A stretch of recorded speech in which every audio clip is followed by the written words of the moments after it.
أعوذ بالله من الشيطان اللعين الرجيم. بسم الله الرحمن الرحيم. الحمد لله رب العالمين، الصلاة والسلام على أشرف الأنبياء والمرسلين سيدنا ونبينا وشفيع ذنوبنا أبي القاسم محمد، اللهم صل على محمد وعلى آله الطيبين الطاهرين المعصومين المظلومين المنتخبين المنتجبين ولعنة الله على أعدائهم أجمعين. أما بعد، فقد قال الإمام الحسين عليه الصلاة والسلام، اللهم صل على محمد يا أبتا أخبرني عن رسول الله، عن مدخله وعن مخرجه وعن مجلسه. صلوات پڑھ دے محمد وعلی محمد صلی اللہ علیہ محمد وعلی محمد۔ شب ولادت حضرت محمد مصطفیٰ صلی اللہ علیہ وآلہ وسلم، اللہم صلی اللہ علیہ محمد۔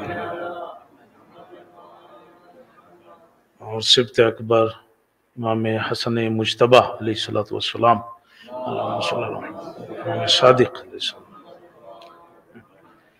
آپ سب کو تبریک و تہنیت پیش کرتا ہوں، اور ہم سب تبریک و تہنیت پیش کرتے ہیں امام زمانہ اجر اللہ تعالی فرجہ الشریف کی خدمت میں، اللہم صلی علی محمد و علی محمد۔ یہ جو حدیث ہے جس کا میں نے ذکر کیا ہے، یہ امام رضا علیہ السلام سے ہے، اور یعنی انہوں نے اس کو نقل کیا ہے۔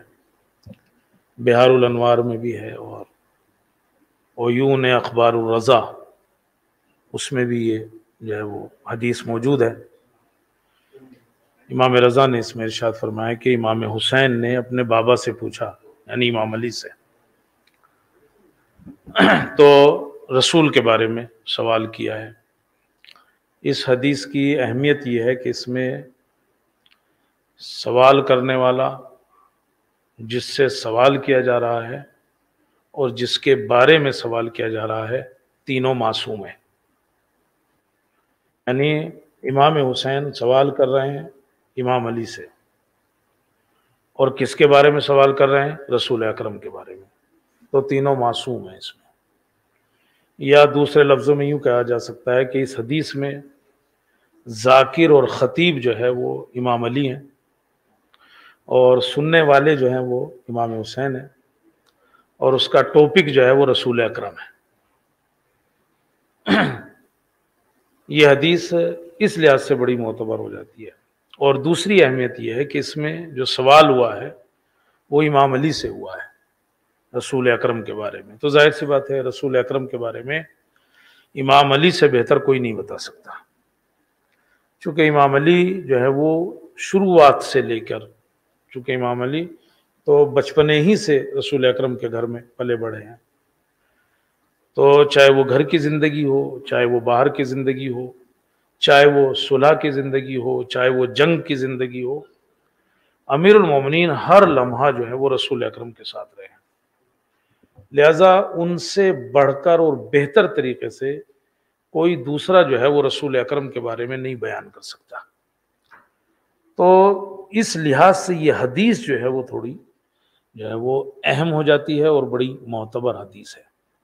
اب سوال یہ ہے کہ امام حسین نے اپنے بابا سے کیا پوچھا امام علی کے بارے میں؟ تو پہلا سوال جو آپ نے کیا وہ یہ کہ اخبرنی عن رسول اللہ، مجھے رسول اکرم کے بارے میں بتائیے، اور کیا بتائیے؟ ان مدخلہ، پہلا سوال یہ کیا کہ رسول اکرم گھر میں کیسے رہتے تھے؟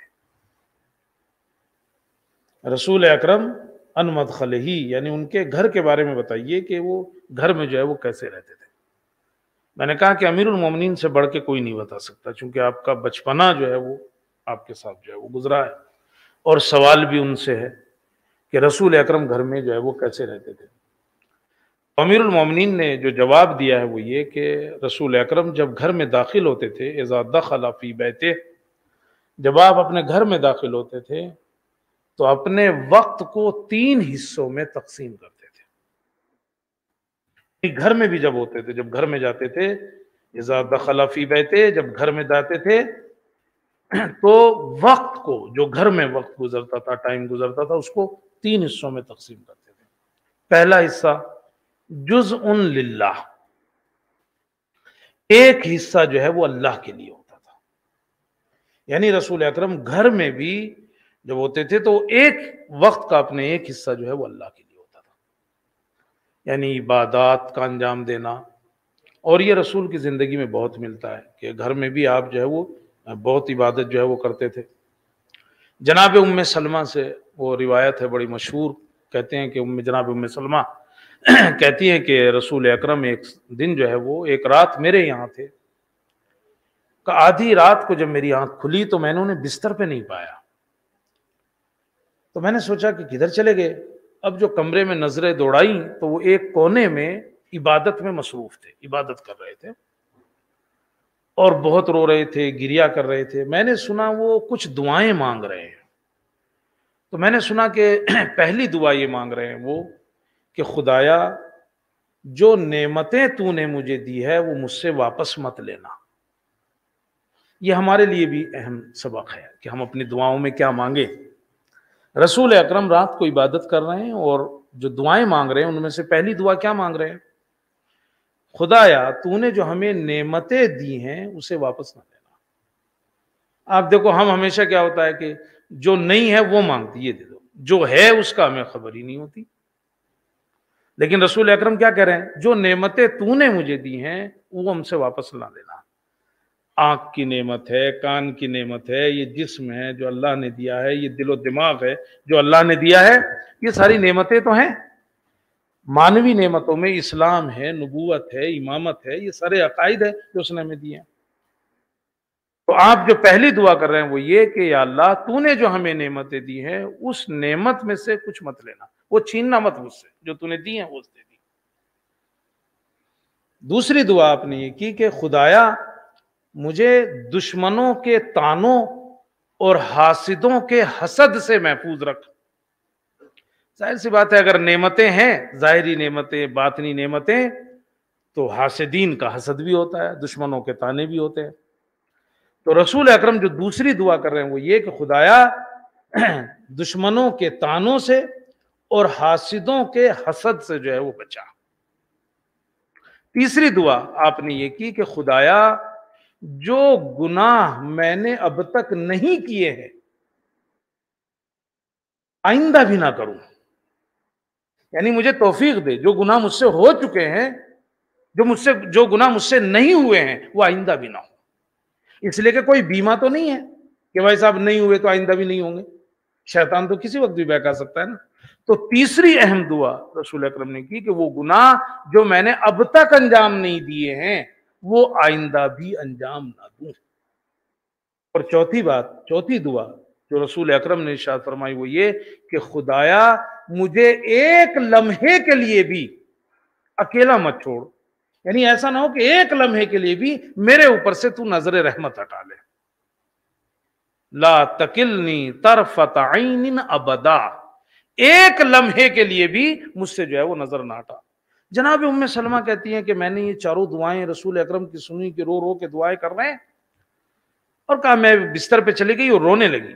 رسول اکرم آئے اور آ کے پوچھا کیا ہوا ام سلمہ، کیوں رو رہی ہو؟ کہا رسول اللہ آپ کی ساری دعائیں تو ٹھیک ہیں لیکن یہ چوتھے والی دعا آپ نے کی کہ خدایا مجھے ایک لمحے کے لیے بھی میرے اوپر نہ چھوڑ، ایک لمحہ بھی ایسا نہ ہو کہ تیری نظر رحمت مجھ سے جو ہے وہ ہٹ جائے، یہ مجھے عجیب سی لگ رہی۔ کا کیوں؟ آپ کا اللہ کے نزدیک اتنا بڑا مرتبہ ہے، بھلا اللہ آپ سے کیسے ایک سیکنڈ کے لیے بھی نظر رحمت ہٹا سکتا ہے؟ تو آپ نے کہا تو نے صحیح کہا، لیکن بتاؤں اللہ نے جناب یونس سے ایک لمحے کے لیے نظر ہٹائی تھی کہ ان کا نتیجہ یہ ہوا کہ وہ مچھلی کے پیٹ میں چلے گئے۔ ایک معصوم، ایک نبی کا ایک لمحے کے لیے اللہ نے نظر ہٹائی تو کیا ہوا؟ وہ مچھلی کے پیٹ میں جائے وہ چلے گئے۔ آدمی کو یہ دعائیں اپنے ذہن میں رکھنا چاہیے۔ تو رسول اکرم کی زندگی کے بارے میں پوچھ رہے ہیں امام حسین اپنے بابا سے، اور پہلا سوال کرتے ہیں ان مدخلہ، وہ گھر میں کیسے تھے؟ تو گھر میں جو آپ نے امیر المومنین نے بتایا کہ وہ اپنے وقت کو 3 حصوں میں تقسیم کرتے تھے۔ جزء للہ، ایک حصہ اللہ کے لیے۔ تو رسول اکرم گھر میں جب ہوتے تھے تو وہ عبادت کے لیے ایک حصہ رکھتے تھے۔ جناب ام سلمہ سے پوچھا گیا، جناب ام سلمہ سے بھی روایت ہے اور دوسری بیویوں سے بھی روایت ہے، عائشہ سے بھی یہ روایت ہے کہ آپ سے پوچھا گیا کہ رسول اکرم کی زندگی میں سب سے تعجب والی چیز تم نے کیا دیکھی؟ رسول اکرم کی زندگی میں سب سے تعجب والی چیز کیا دیکھی؟ اس نے کہا ویسے تو ان کی زندگی پوری تعجب والی تھی، ہر چیز پہ جو ہے وہ تعجب ہوتا ہے، لیکن ایک رات رسول اکرم جو ہے وہ میرے مہمان تھے، میرے گھر پہ تھے، رات کو جو ہے وہ آپ اٹھے، کچھ دیر آرام کیا اور پھر اٹھ گئے، اور پھر آپ جو ہے وہ عبادت کرنے لگے، اور میں نے دیکھا کہ نماز کے بعد اتنا روئے کہ آپ کے جو کپڑے تھے وہ تر ہو گئے آنسوؤں سے، اور کہا پھر آپ سجدے میں چلے گئے، اور کہا سجدے میں اتنا روئے کہ زمین تر ہو گئی۔ جب اٹھے تو میں نے کہا یا رسول اللہ، آپ ان لوگوں میں سے ہو کہ جس کے اللہ نے گزشتہ گناہ بھی معاف کر دیے اور آنے والے بھی، لوگوں کے جو کر چکے ہیں وہ معاف ہوتے ہیں، اگرچہ رسول سے تو یہ توقع نہیں ہے، لیکن قرآن مجید کہتا ہے رسول ہم نے آپ کے گزشتہ بھی معاف کر دیے اور آنے والے بھی معاف کر دیے، کہ آپ تو ان لوگوں میں سے ہو، پھر آپ اتنا کیوں روتے ہو، اتنی کیوں عبادت کرتے ہو؟ تو رسول اکرم نے ایک جملہ ارشاد فرمایا، افلا اکون عبدا شکورا، کیا تم یہ نہیں چاہتی ہو کہ میں شکر گزار بندہ بنوں؟ یعنی گویا اتنی عبادت کرنے کے پیچھے کی وجہ کیا ہے؟ فلا اکون عبدا شکورا، کیا تم یہ نہیں چاہتی ہو کہ میں ایک شکر کرنے والا بندہ جو ہے وہ بن جاؤں؟ تو کہتی ہے کہ اس کے بعد بھی رسول اکرم روتے رہے، یہاں تک کہ صبح کی نماز کا وقت ہوا، جناب بلال جو ہے وہ بلانے کے لیے آئے، تو آپ کو روتے ہوئے دیکھا تو آپ کو کہا کہ آپ اتنا کیوں رو رہے ہیں؟ تو کہتے ہیں کہ رسول اکرم نے کہا رات جو آیتیں میرے اوپر نازل ہوئی انہوں نے مجھے جھنجھوڑ کر رکھ دیا، اور وہ آیتیں آپ نے پھر پڑھی، والذین، کہ وہ لوگ کہ جو ہر اپنے یعنی کہ قیام اور قعود جو ہیں وہ ہمیشہ جو ہے وہ اور ہمیشہ جو ہے وہ سجدے میں رہتے ہیں، یعنی قیام و قعود کرتے ہیں اور ہمیشہ جو ہے وہ سجدے میں رہتے ہیں۔ یہ وہ آیتیں ہیں کہ جو میرے اوپر نازل ہوئی ہے، یعنی اتنی عبادت کے باوجود بھی آپ ان آیتوں کے آنے کی وجہ سے اپنی عبادتوں کو کم سمجھ رہے ہیں۔ اور پھر ہمیشہ امیر المومنین کہتے ہیں کہ جب نماز شب کے لیے رسول اکرم اٹھتے تھے تو ہاتھوں کو آسمان کی طرف اٹھاتے تھے اور پہلے ان دعاؤں کو پڑھتے تھے اور کہتے تھے کہ اگر آدمی جو ہے وہ ان آیتوں کو پڑھے تو اس میں جو ہے وہ غور و فکر ضرور کرے۔ صلوات پڑھ دے محمد اور آل محمد پر۔ تو پہلا حصہ کیا ہے رسول اکرم کا؟ ان مدخلہ، جب آپ گھر میں داخل ہوتے تھے ایک حصہ جزء للہ، اللہ کے لیے ہوتا تھا۔ انس بن مالک کہتے ہیں کہ آپ بہت قرآن پڑھتے تھے گھر میں، اور قرآن کے لفظوں کو تھوڑا کھینچ کے جو ہے وہ پڑھتے تھے۔ عبداللہ ابن مسعود کہتے ہیں کہ اکثر کہا کرتے تھے کہ مجھے قرآن مجید کی تلاوت کر کے سناؤ تاکہ میں سنوں، پڑھو تو میں سنوں۔ کہتے ایک دن میں نے پڑھنا شروع کیا، سورہ نساء پڑھنا شروع کی، اور کہا میں جب ان آیتوں پہ پہنچا وَكَيْفَ إِذَا جِئْنَا، کیسا ہوگا وہ ماحول کہ جب اللہ ہر امت کے اوپر جو ہے وہ گواہ بنا کے لائے گا، وَكَيْفَ إِذَا جِئْنَا بِكَ عَلَىٰ هَؤُلَاءِ شَهِيدًا، اور کیسا ہوگا وہ ماحول کہ جب ان سب کے اوپر آپ کو گواہ بنائے گا۔ کہ رسول اکرم نے جب یہ آیتیں سنی تو آپ جو ہے وہ رونے لگے اور کہا عبداللہ ابن مسعود بس کرو۔ تو پہلی چیز، پہلا وقت، پہلا حصہ جب آپ گھر میں ہوتے تھے کائے میں کرتے تھے؟ عبادتوں میں گزارتے تھے۔ تو ہمیں بھی کیا کرنا چاہیے؟ گھر میں عبادت کریں، گھروں میں عبادت کریں، گھر میں نماز پڑھیں، گھر میں قرآن پڑھیں۔ اس کے کئی فائدے ہیں۔ ایک فائدہ تو یہ ہے گھر میں عبادت کرنے کا کہ خود بچے بھی آپ کو عبادت کرتے ہوئے دیکھیں گے تو کہنے کا جو ہے وہ اثر کم ہوتا ہے، لیکن جب خود کرتے ہوئے دیکھیں اس کا اثر زیادہ ہوتا ہے۔ ابھی اگر صرف ماہ رمضان میں قرآن پڑھا جائے گھروں میں اور ماہ رمضان کے بعد جو ہے وہ چھٹی ہو جائے تو بس تو پھر بچے بھی یہ سمجھیں گے نا یہ تو رمضان کی چیز ہے تو اسی میں ہوں گے۔ دوسرا اہم فائدہ یہ ہوتا ہے اگر آدمی گھر میں عبادت کرتا ہے، دعا کرتا ہے، تو روایتیں کہتی ہیں کہ جب آدمی کی روح نکل رہی ہو اور روح نکلنے میں سختی ہو رہی ہو تو اسے اس جگہ لے جاؤ گھر میں جہاں وہ عبادت کرتا ہے۔ اس کا مطلب گھر میں عبادت کی ایک جگہ کیا ہے؟ مخصوص ہونی چاہیے۔ کہ اسے اس جگہ لے جاؤ گھر میں جہاں وہ عبادت کرتا تھا، اس کے روح کے نکلنے میں آسانی ہوگی۔ تو ایک حصہ کیا تھا رسول اکرم کا؟ امیر المومنین کہتے ہیں کہ جب گھر میں جاتے تھے، اذا دخل فی بیتے، جب گھر میں جاتے تھے اپنے وقت کو 3 حصوں میں تقسیم کرتے تھے۔ پہلا اللہ کے لیے، دوسرا جزء لأہلہ، اپنے بیوی بچوں کے لیے۔ شریعت کبھی نہیں کہتی یہ بات کہ بس آپ عبادت میں لگے رہو، شریعت کبھی نہیں کہتی۔ خود رسول اکرم اس بات کو ناپسند کرتے تھے۔ جن صحابہ کے بارے میں آپ کو پتا چلتا تھا کہ وہ صرف عبادتوں میں لگے رہتے ہیں، کبھی آپ ان کو پسند نہیں کرتے تھے۔ آپ کہتے تھے یہ بات غلط ہے، یہ صحیح نہیں ہے، یہ زہد اور تقوی کے خلاف چیز ہے۔ آپ ارشاد فرماتے تھے کہ انسان کے اوپر، ہر مومن کے اوپر جو ہے وہ اللہ کا بھی حق ہے، اس کے بدن کا بھی حق ہے، اس کے بیوی بچوں کا بھی حق ہے، اس کے دوستوں کا بھی حق ہے۔ انسان کو چاہیے وہ ان سب کے حقوق ادا کرے۔ لہذا یہ کہ صرف اللہ اللہ کرے گھر میں، نہیں، یہ بھی نہیں کہتے ہیں کہ جو جس کا حق ہے دے، بچوں کا حق ہے ان کو دے۔ یہ کبھی پسند نہیں کیا یا رسول اکرم۔ رسول اکرم کے پاس 3 عورتیں آئیں ایک شکایت لے کے۔ ایک نے کہا یا رسول اللہ میرا شوہر جو ہے وہ گوشت نہیں کھاتا۔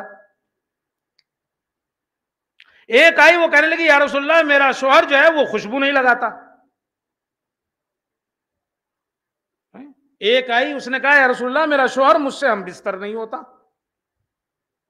کہتے ہیں کہ رسول اکرم کے چہرے کا رنگ جو ہے وہ بدل گیا اور آپ کھڑے ہوئے اور تیز تیز مسجد کی طرف چلے۔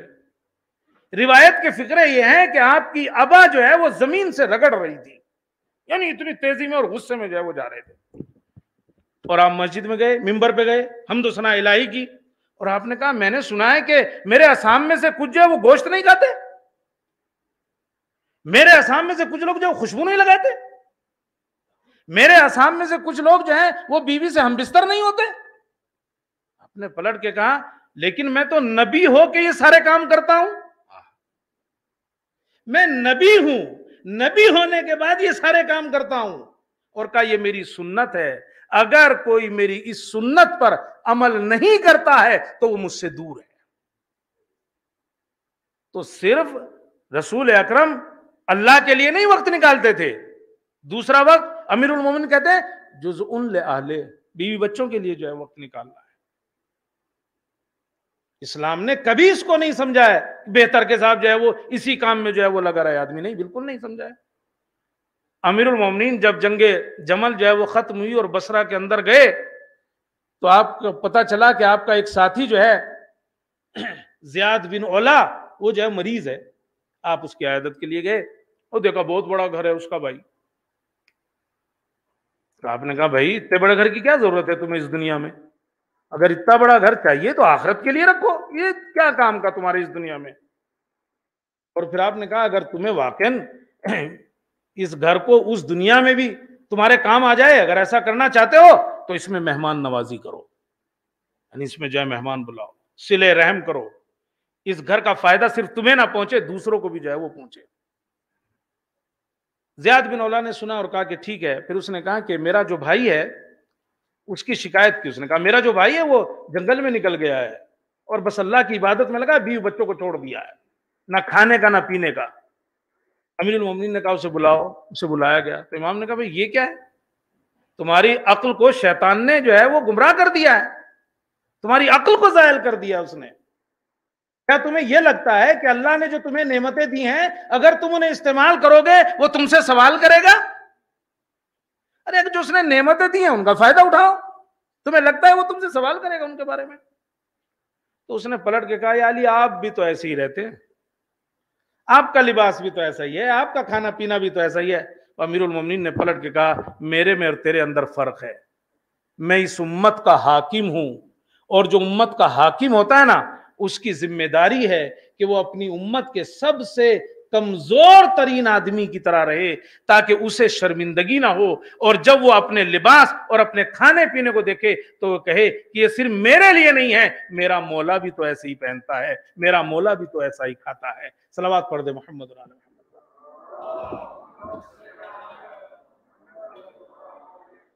تو نبی اکرم گھر میں جب جاتے تھے دوسرا حصہ کیا ہوتا تھا؟ جزء لأہلہ، بیوی بچوں کے لیے آپ کیا کہتے تھے؟ کلمینی، آؤ بیٹھو مجھ سے بات کرو، وشغلینی یعنی مجھ سے میرے ساتھ.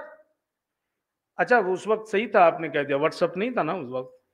آج تو بیوی الگ لیے بیٹھی رہتی ہے، وہ الگ لیے بیٹھا ہوتا ہے. اچھا ہی ہوتا ہے کہ اچھا ہے اسی میں لگا رہے، وہ بھی سوچتا ہے وہ بھی اچھا ہے اس میں لگی رہے. ویسے بیویوں سے بات کرنے کا ہنر آنا چاہیے. ایک صاحب مجھ سے کہہ رہے تھے کہ میں تو 3 منٹ بات کر لیتا ہوں تو لڑائی شروع ہو جاتی ہے. صرف 3 منٹ بات کر لے آدمی، 3 منٹ اگر بات کر لی بیٹھ کے تو لڑائی جو ہے وہ شروع ہو جاتی ہے ان سے. لیکن رسول اکرم کی سیرت پوچھ رہے ہیں امیر المومنین سے امام حسین، اخبرنی عن رسول اللہ، رسول اکرم کے بارے میں بتائیے. پہلی چیز ان مدخلہی، گھر میں کیسے ہوتے تھے؟ کہ گھر میں 3 حصے میں کرتے تھے، جزء للہ، جزء لأہلہ، جزء لنفسہ. ایک خود اپنے لیے بھی تو، ایک خود اپنے لیے کیا مطلب؟ ایک خود اپنے لیے مطلب بھائی اپنا بھی تو کام ہے. اپنا داڑھی بنائے آدمی جو ہے وہ سنوارے اپنے کو، خضاب لگانے کی ضرورت ہو خضاب لگائے. یہ بات مجھے کہتے ہوئے تو خود شرم آتی ہے. ایک فوٹو ڈال دیا تھا ابھی میں نے، آفت مچ گئی کہ بھائی تم اتنے بڑھاؤ ہو گئے. کسی نے تو یہی لکھ دیا سیدھے سیدھے. تو خضاب جو ہے وہ آدمی لگائے، اپنے کو صاف ستھرا رکھے آدمی. اپنا لباس جو ہے وہ دھوتے تھے رسول اکرم، اور گھر سے باہر نکلنے سے پہلے بھی شیشے کے سامنے کھڑے ہو کے جو ہے وہ اپنے کو سنوارتے تھے، کنگھا کرتے تھے. تو تیسرا کام، تیسرا حصہ جو گھر میں رسول اکرم کرتے تھے وہ کیا تھا؟ جزء لنفسہ، گھر کا ایک حصہ اپنے لیے. امام حسین نے دوسرا سوال کیا، بابا اخبرنی عن رسول اللہ، رسول اکرم کے بارے میں بتائیے. ان مخرجہ، ان مخرجہ، وہ جب گھر سے باہر ہوتے تھے تو کیسے ہوتے تھے؟ جب گھر سے باہر نکلتے تھے تو کیسے ہوتے تھے؟ تو امام علی نے ایک جملہ ارشاد فرمایا اور ساری کہانی اس میں دے دی. کہ جب گھر سے باہر نکلتے تھے اپنی زبان کو کنٹرول رکھتے تھے، ایسا نہ ہو کہ ان کی زبان سے کسی کو اذیت پہنچ جائے. بس پوری زندگی اسی میں ہے آدمی کی. یہی زبان ہے کہ جو انسان کے لیے اچھی بھی، اس کو اچھا بھی بنا سکتی ہے اور اس کو برا بھی بنا سکتی ہے. اور رسول اکرم کے بارے میں کیا کہتے ہیں کہ جب وہ باہر نکلتے تھے ان مخرجہ، یعنی جب باہر ہوتے تو کیسے ہوتے تھے؟ امام علی نے ایک جملہ ارشاد، اپنی زبان کو کنٹرول کرتے تھے. ایسا نہ ہو کہ ان کی زبان سے کسی کو اذیت پہنچ جائے. یہ زبان انسان کو اچھا اور برا بنا دیتی ہے. وہ جناب لقمان کا کوئی مالک تھا یا مثلا جو ہے وہ ان کے ہاں وہ کام کرتے تھے، وہ بڑا بد زبان تھا، پریشان کرتا تھا، ستاتا تھا آپ کو. عام موقع کی تلاش میں تھے جناب لقمان. ایک دن اس کے ہاں کوئی مہمان آیا تو اس نے جناب لقمان سے کہا کہ یہ بکری ذبح کرو اور اس کے 2 وہ پارٹس، 2 وہ اعضاء جو بہترین ہو لے کے آؤ، انہیں پکا کے لے کے آؤ. جناب لقمان نے جو ہے وہ بکری ذبح کی اور اس کا دل اور زبان پکا کے لائے، دل اور زبان پکا کے لائے. مہمان اگلے دن پھر رکا، 3 دن تو رک ہی سکتا ہے نا، اگلے دن پھر رکا. اس نے پھر جناب لقمان سے کہا بکری ذبح کرو اور آج اس کے 2 ایسے اعضاء جو سب سے بدتر ہوں وہ پکا کے لاؤ. کل کیا کہا تھا؟ جو بہترین اعضاء ہیں وہ لاؤ. آج کیا کہا؟ جو بدترین اعضاء ہیں وہ لے کے آؤ. آپ نے پھر زبان اور دل جو ہے وہ پکا کر پھر لے جا کے رکھ دیا. اس نے پلٹ کے کہا کہ بھائی کل اچھے اعضاء کی بات آئی تھی تب بھی یہی لے کے آئے تھے، آج برے کی بات آئی ہے تب بھی یہی لے کے آئے ہو. تو آپ نے پلٹ کے کہا یہ دل اگر نور کا مرکز ہے اور یہ زبان اگر اس سے معارف اسلامی پہنچتے ہیں اور کسی کو اذیت نہیں ہوتی ہے تو ان دونوں سے بڑھ کے کوئی نہیں ہے. اور اگر یہی دل جو ہے وہ گمراہی کا مرکز بن جائے اور یہی زبان جو ہے اس سے دوسروں کو اذیت ہونے لگے، غیبت کرنے لگے، حسد کرنے لگے، کینہ رکھنے لگے، تو یہی جو ہے وہ سب سے بدتر ہو جائیں گے. تو یہی زبان اور یہی دل دونوں اچھے بھی ہو سکتے ہیں اور یہی دل اور زبان برے بھی ہو سکتے ہیں. رسول اکرم سے کے بارے میں پوچھ رہے ہیں امیر المومنین سے، تو کہا اپنی زبان کو جو ہے وہ کنٹرول رکھا. ایک شخص آیا رسول اکرم کے پاس اور کہا یا رسول اللہ مجھے جنت جانا ہے. جنت جانا کا مطلب آسان راستہ بتا دیجئے کوئی. دلنی علی الجنہ، مجھے جنت کی طرف ہدایت کیجئے، مجھے جنت جانا ہے. رسول اکرم نے اس سے پلٹ کے کہا کہ دیکھو اللہ نے جو تمہیں دیا ہے اس میں سے غریبوں کی مدد کرو، انفاق کرو، ان کے اوپر خرچ کرو۔ جنت کا ایک راستہ یہ ہے، قرآن نے بھی بتایا ہے، اللہ نے جو دیا ہے اس میں سے انفاق کرو۔ اس نے کہا کیا کروں، میرے پاس تو خود ہی نہیں ہے، میں کہاں سے انفاق کروں گا، میرے پاس تو خود ہی نہیں ہے، میں کیسے کروں گا؟ تو آپ نے دوسرا طریقہ بتایا، انصر المظلوم، کسی مظلوم کی مدد کرو۔ اس نے کہا میں تو خود کمزور ہوں، کسی کی کیا مدد کروں گا؟ آپ نے کہا اچھا کسی کو کوئی چیز تعلیم دے دو۔ اس نے کہا میں تو خود جاہل ہوں، کسی کو کیا تعلیم دوں گا؟ اب رسول اکرم نے پلٹ کے کہا اچھا نہ تم خرچ کر سکتے ہو، نہ تم کسی کی مدد کر سکتے ہو، نہ کسی جاہل کو جو ہے وہ تعلیم دے سکتے ہو، تو پھر آپ نے پلٹ کے بس اتنا تو کر لو، اس زبان کو کنٹرول کر لو۔ اگر یہ زبان کنٹرول کر لی جنت جانا آسان ہو جائے گا۔ تو رسول اکرم باہر کیسے ہوتے تھے؟ ان مخرج ہی، گھر کے باہر کیسے ہوتے تھے؟ امیر المومنین کہتے ہیں وہ اپنی زبان کو کنٹرول کرتے تھے۔ یہ زبان انسان کو جنت بھی پہنچا سکتی ہے، یہی زبان انسان کو جہنم میں پہنچا سکتی ہے، اور صرف پہنچاتی نہیں ہے جہنم میں۔ پانچویں امام نے ایک روایت نقل کی ہے رسول اکرم سے، ایک حدیث کا، رسول اکرم نے ارشاد فرمایا 4 گروہ ایسے ہیں جہنم کے اندر کہ جن کی چیخ و پکار سے جہنمی بھی تنگ آ جائیں گے، یعنی جو اور جہنم میں لوگ ہیں وہ بھی پریشان ہو جائیں گے ان کی تکلیف دیکھ کر، اور ان کو جو ان کی چیخ و پکار سن کر۔ اور ان میں سے ایک گروہ ہے جسے وہ دیکھیں گے کہ جس کا منہ سے جو ہے وہ گندگی نکل رہی ہے، جس کے منہ سے جو ہے وہ گندگی نکل رہی ہے، اور جسم سے جو بدبو جو ہے وہ پھیل رہی ہے۔ جہنمی چیخ و پکار مچا کے پوچھیں گے بھائی یہ کون ہے؟ ان 4 میں سے ایک کا یہ وہ ہے کہ جو اپنی زبان سے ہر طرح کی بات کرتا تھا اور ہر طرح کی اذیت پہنچاتا تھا، اور پھر اس کے اوپر خوش بھی ہوتا تھا، یعنی بد زبانی بھی کرے اور بد زبانی کرنے کے بعد اس کے اوپر جو ہے وہ خوش بھی ہوتا تھا۔ تو رسول اکرم کی سیرت امیر المومنین یہ بیان کرتے ہیں، وہ گھر والی تھی اور ان مخرج ہی۔ باہر کے لیے کیا کرتے تھے آپ؟ اپنی زبان کو کنٹرول کرتے تھے۔ ہمیں بھی اگر رسول اکرم کی سیرت میں سے صرف ایک جملہ اگر یہ لے لیں تو یہ کافی ہو جائے گا۔ تیسرا سوال، بس بہت نہیں بات کرنا، تیسرا سوال، ان مجلس ہی، بابا رسول اکرم کی جو بیٹھک ہوتی تھی، جب لوگوں میں بیٹھتے تھے تو اس میں کیا ہوتا تھا، اس میں کیسے ہوتے تھے؟ تو امیر المومنین نے 4 لفظیں دی۔ پہلی چیز حلمن، جب وہ بیٹھک ہوتی تھی ان کی، جب لوگوں کے اندر بیٹھتے تھے، پہلی چیز کانا مجلسہ حلمن، پہلی چیز بڑی قوت برداشت ہوتی تھی ان کے اندر۔ جب 4 لوگ بیٹھے ہوں تو ضروری نہیں ہے کہ سب آپ کی ہاں میں ہاں ملائیں، آپ کا نظریہ اس کے نظریے سے مختلف ہو سکتا ہے۔ یہ نہیں ہو سکتا کہ اگر آپ کی سن لی تو ٹھیک اور آپ کی نہیں سنی تو ختم، یا آپ کی نہیں مان رہا تو حلمن۔ رسول اکرم جب مجلس میں ہوتے تھے، جب اپنے لوگوں کا صاحب کے درمیان میں بیٹھتے تھے، پہلی صفت حلمن، قوت برداشت ہوتی تھی، سامنے والے کی بات کو سنتے تھے، تحمل کے ساتھ سنتے تھے۔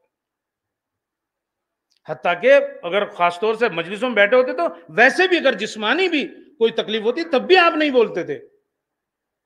بحر سقا نامی ایک آدمی کہتا ہے کہ رسول اکرم لوگوں کے ساتھ بیٹھے ہوئے تھے کہ انصار کی ایک کنیز جو ہے وہ آئی، انصار میں سے کسی کی ایک کنیز آئی اور وہ آپ کے بغل میں آ کے کھڑی ہو گئی، سب لوگ بیٹھے ہوئے اور آپ بیٹھے۔ ابھی دیکھیے تحمل اور برداشت دیکھیے، ہمارے تو 4 آدمیوں میں بیٹھے ہوں اور بچہ بلا لے تو غصہ ہو جاتے، تو دکھ نہیں رہا میں 4 میں بیٹھا ہوں۔ تو وہ آئی اور رسول اکرم کے بغل میں کھڑی ہو گئی اور اس نے ردا پکڑی یوں کر کے۔ اب رسول اکرم کو احساس ہو گیا کہ کوئی ردا پکڑ رہا ہے، تو دیکھا تو آپ کھڑے ہو گئے کہ شاید کوئی بات ہو، کچھ کہے گی، مگر وہ کچھ نہ بولی۔ رسول اکرم بیٹھ گئے، اس نے دوسری مرتبہ پھر ایسے ہی کیا، آپ کی ردا کو چھوا، آپ پھر کھڑے ہوئے، مگر وہ پھر کچھ نہ بولی۔ 3 مرتبہ ایسے ہو گیا، چوتھی مرتبہ جب اس نے کیا رسول اکرم پھر کھڑے ہوئے، لیکن اس مرتبہ وہ پیچھے چلی آئی رسول اکرم کے اور آپ کی ردا میں سے اس نے کچھ کھینچا۔ رسول اکرم نے کوئی جواب نہیں دیا، کچھ نہیں کہا، اور جب وہ چلنے لگی تو جو اصحاب بیٹھے تھے وہ رسول اکرم کا تحمل تھا، ساتھیوں کا نہیں ہو سکا، انہوں نے فوراً پلٹ کے پوچھا کیا ہے یہ، کیا کر رہی ہو تم، یہ دیکھ نہ رہے ہو رسول اکرم کو تکلیف ہو رہی ہے، مقصد کیا ہے، چاہتی کیا ہو؟ تو اس نے بیان کیا کہ اصل میں کیا ہے، میرے گھر میں جو ہے وہ کوئی مریض ہے، میرے مالک نے کہا کہ رسول اکرم کی رضا سے کوئی دھاگا لے کے آؤ تاکہ مریض کو شفا ملے، اور میں رسول اکرم کی رضا سے وہ دھاگا کھینچ رہی تھی، لیکن جب رسول اٹھتے تھے تو میری ہمت نہیں ہوتی تھی اور مجھے شرم آ جاتی تھی، یہاں تک کہ چوتھی مرتبہ میں مجھے یہ موقع ملا۔ صلوات پڑھ دے محمد اور آل محمد پر۔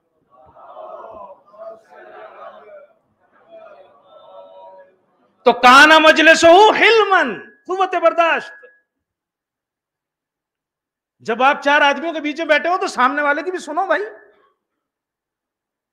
اور اگر آپ سے اس کی رائے مختلف ہے اس کو برداشت کرو۔ دوسری چیز حیان، جو آپ کی مجلس ہوتی تھی، جو بیٹھک ہوتی تھی، اس میں حیا ہوتی تھی، شرم ہوتی تھی۔ ہم بھی اپنی مجلسوں میں، اپنی بیٹھکوں میں جہاں بیٹھتے ہیں نا ڈرائنگ روم میں، وہاں جو ہے وہ لکھ کے لگا لیں سٹنگ روم میں، یا جہاں بیٹھتے ہیں ایسی جگہوں پر، حلمن و حیا، حیا ہوتی تھی۔ ایسی باتیں نہیں جب کہاں کی جو ہے وہ بے حیائی کی باتیں شروع کر دی صاحب۔ رسول اکرم کی جو مجلس ہوتی تھی اس میں حیا ہوتی تھی، اس میں بے حیائی کی باتیں نہیں ہوتی تھی۔ تیسری چیز صدق، رسول اکرم کی جو مجلس ہوتی تھی اس میں سچ ہوتا تھا۔ ہم جب بیٹھتے ہیں، چار آدمی بیٹھ جائیں تو ہمارے یہاں جو ہے وہ کمپٹیشن شروع ہو جاتا ہے جھوٹ بولنے کا، اور جہاں ہم نے احساس کر لیا کہ اس نے ایک جھوٹ بولا ہے تو اس سے اونچا سناتا ہے آدمی، اس سے لمبا جو ہے وہ کر کے سنائے گا، جبکہ اس کا کوئی فائدہ بھی نہیں ہے، سامنے والے نے کہا بھی نہیں ہے، زبردستی کا گناہ اس نے اتنی طرح۔ اور بعض لوگوں کے پاس تو آپ جیسے ہی کوئی سٹوری شروع کریں گے اس کے پاس پہلے سے موجود ہوتی ہے، درام جیسے سنانا شروع کر دے گا، جیسے ہی آپ نے کچھ شروع کیا وہ اس سے اونچی، وہیں پتہ لگ جاتا ہے یار خام خواہ کی چھوڑ رہا ہے۔ تو رسول اکرم کی جو مجلس ہوتی تھی نا وہ، اس میں کیا ہوتا، صدق، سچ ہوتا تھا۔ ایسے نہیں کہ بس اب چھوڑ رہے ہیں جھوٹ، ایک کا باپ ایک، اور جب ایسے بیٹھ جاتے جم جاتے ہیں تو ان کا تو کمال ہو جاتا ہے، پھر ان کو ہوش نہیں رہتا۔ وہ ایک نے کہا بیٹھے، اور میرے ابا نے اتنی لمبی سرنگ کھودی تھی کہ وہ دوسرے شہر سے سبزی لے کے آتے تھے کھود کے، اتنی لمبی سرنگ بنا دی اس نے ایک شہر سے دوسرے شہر تک۔ بیٹھا تو اس نے کہا یار یہ زیادہ ہی لمبی ہو گئی۔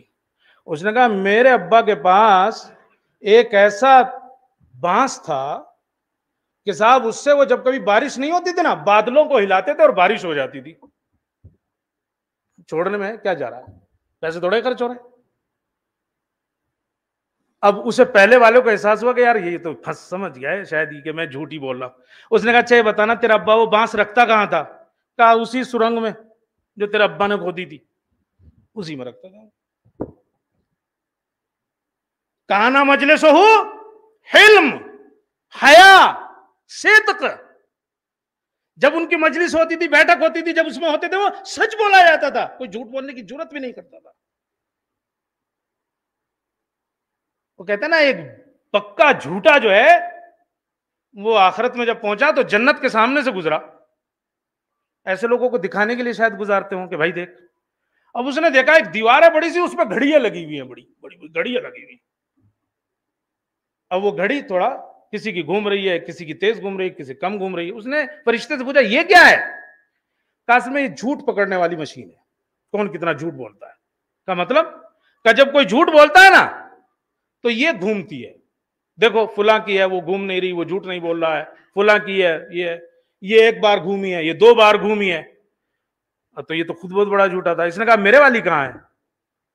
وہ تو آفس میں پنکھے کا کام کر رہی ہے، وہ تو آفس میں لگی ہوئی ہے اور پنکھے کا کام کر رہی ہے۔ بھائی تیرا اتنا جھوٹ ہے، وہ گھوم تھوڑا رہی ہے، وہ تو باقاعدہ پنکھے کا کام جو ہے وہ کر رہی ہے۔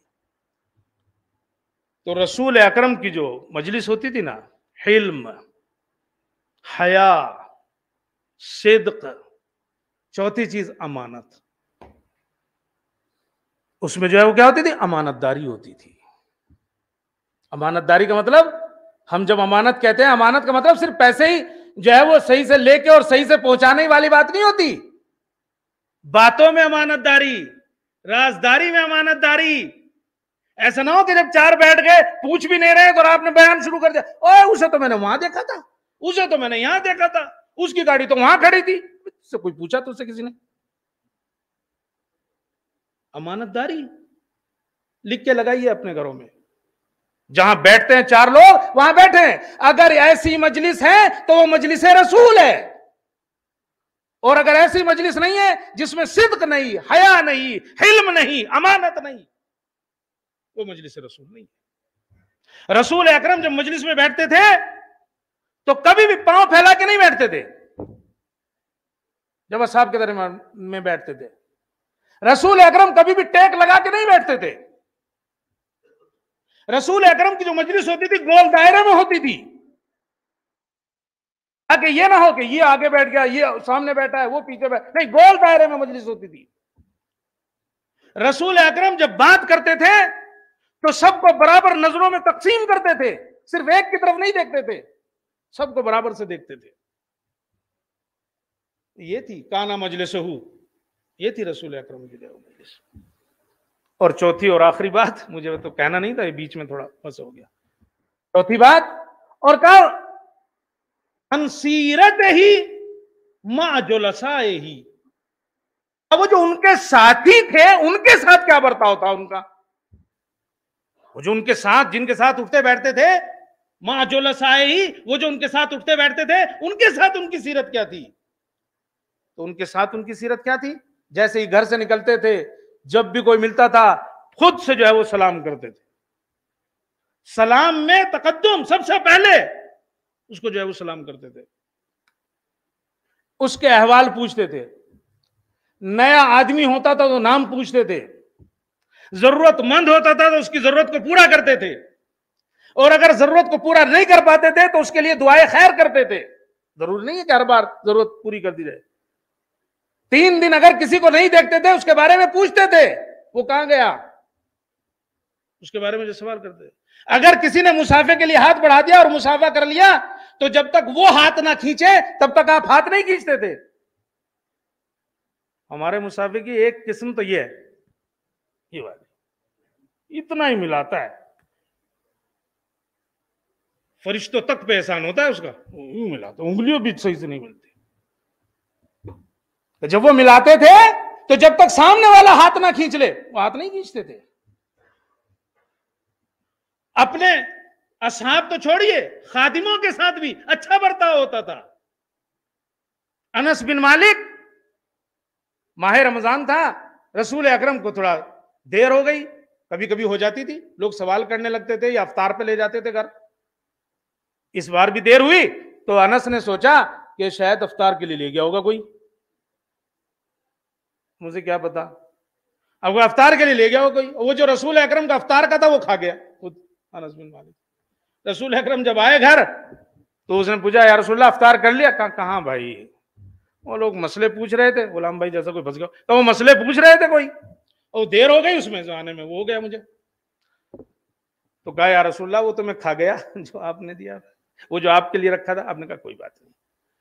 اور کہا کہ زندگی بھر جب تک میں رسول کے ساتھ رہا کبھی اس بات کا احساس بھی نہیں ہونے دیا مجھے، یعنی کبھی پلٹ کے یاد بھی نہیں دلایا. کیسا ہو گیا. اسی طرح بچوں سے بے پناہ محبت. بس آخری جملہ، تو کیسے ہوتے تھے باہر؟ اصحاب کے ساتھ ان کا برتاؤ وہ ہوتا تھا، خادموں کے ساتھ برتاؤ یہ ہوتا تھا، بچوں کے ساتھ برتاؤ بے پناہ محبت کرتے تھے. صرف اپنے بچوں سے نہیں، دوسروں کے بچوں سے بھی بے پناہ محبت کرتے تھے. کبھی کبھی مسجد میں بیٹھے ہوتے تھے تو مائیں اپنے چھوٹے بچوں کو لاتی تھی رسول اکرم کے پاس اور ان کی آغوش میں دے دیتی تھی. کہا یا رسول اللہ اس کے لیے دعا کر دیجئے. تو رسول اکرم دعا پڑھتا ہے، بچے نے پیشاب کر دیا مثلا، تو ماں نے دیکھا تو شرمندہ ہوئی اور روکنا چاہا بچے کو، تو رسول اکرم نے پلٹ کے کہا نہیں نہیں روکو مت، اگر یہ پیشاب کر رہا ہے تو روکو مت، اس کو کرنے دو، کیا حرج ہو جائے گا، کپڑا ہی تو پاک کرنا ہے، میں بعد میں پاک کر لوں گا، اگر کپڑا نجس ہوا ہے تو میں بعد میں پاک کر لوں گا. تو صرف اپنے ہی بچوں سے نہیں بلکہ مسلمانوں کے بچوں سے بھی آپ کا یہی برتاؤ ہوتا تھا. تو چھوٹے اور بڑوں سے سب سے جو ہے وہ محبت سے ملنا ہوتا تھا. لہذا امام حسین نے یہ سوال کیے ہیں اپنے بابا سے، اخبرنی عن رسول اللہ، رسول اکرم کے بارے میں بتائیے. گھر میں کیسے ہوتے تھے؟ 3 حصوں میں وقت کو تقسیم کرتے تھے. باہر کیسے ہوتے تھے؟ زبان کے اوپر جب وہ کنٹرول کرتے تھے. سیرت کیسی ہوتی، جلسہ کیسے ہوتا تھا، مجلس کیسے ہوتی تھی؟ حلم ہوتی تھی، حیا ہوتی تھی، صدق ہوتی تھی، امانت داری ہوتی تھی. اپنے ساتھیوں سے کیسے ملتے تھے؟ سب سے عزت اور احترام سے ملتے تھے. صلوات پڑھ دے محمد اور آل محمد پر.